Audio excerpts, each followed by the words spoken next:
Hey there, Sharon Horne-Ellstrom here with Supersize Business. Let's talk about how to leverage data analytics to get better business insight to supersize and grow your business.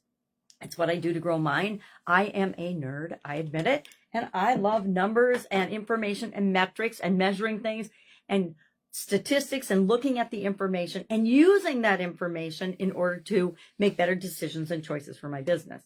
We've talked about data analytics before, and I guarantee we'll talk about it again this year.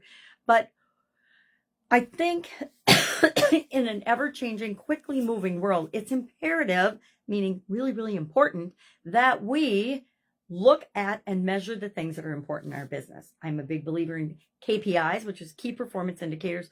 What are the few measures I need to keep my eyes on in order to build and grow and supersize this particular business? And I do the same with my coaching and consulting clients. What are the few things that you need to keep your eye on as you're building and growing and supersizing your business? It isn't everything. When I was growing up in corporate America, I say growing up in corporate America because that is part of where I grew up, as well as having businesses on the side.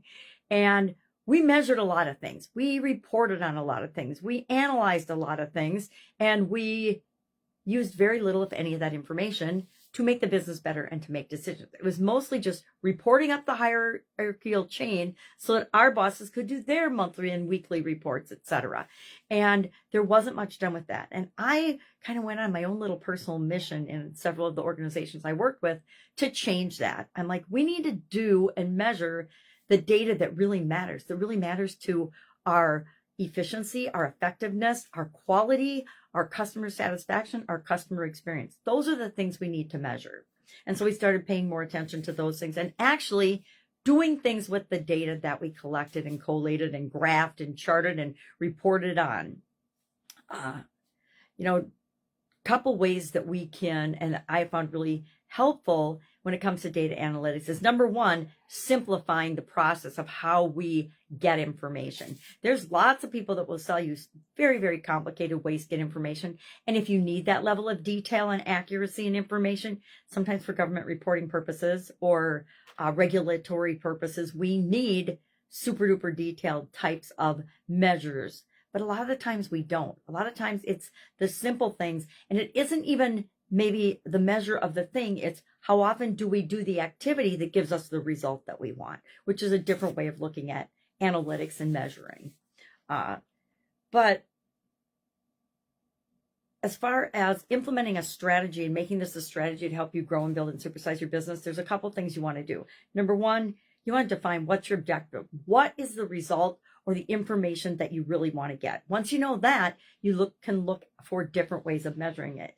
And a lot of times there's already solutions. There's already apps. There's so many apps and different tracking and monitoring systems and measuring systems available now that were never available back when I was in corporate America or building my first businesses.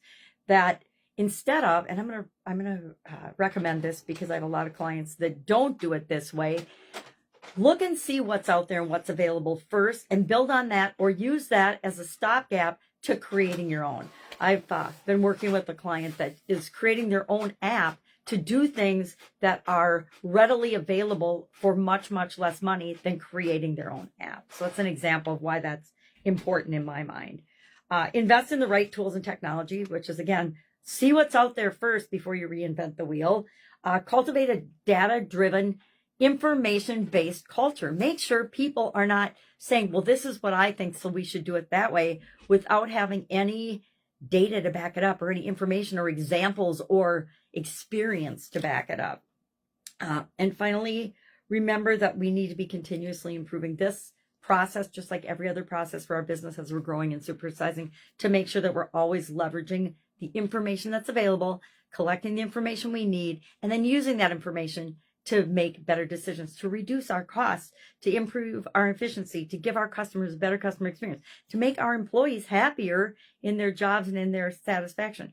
Can't tell you how many jobs I had early in my career where there was a whole lot of grumbling, sometimes by me as well, about having to do different types of data collecting and different types of reporting based on what we were observing in our departments so that our bosses would know what was going on. And they never really use the information for anything. That's the most frustrating part. I guess I had a boss that made us do what ifs all the time. We'd have to stay up all night like we were in college and work through all these scenarios and the costs and the implications of these scenarios.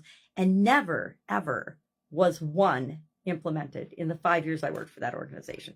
So that kind of needless activity, and you want to go through those exercises, but every once in a while, you'd like actually to do one of the projects and implement one of the projects, not just do it to try to get your boss a promotion. I know, boy, learned a lot in corporate America, right? About relationships and how things work in different organizations and different types of cultures.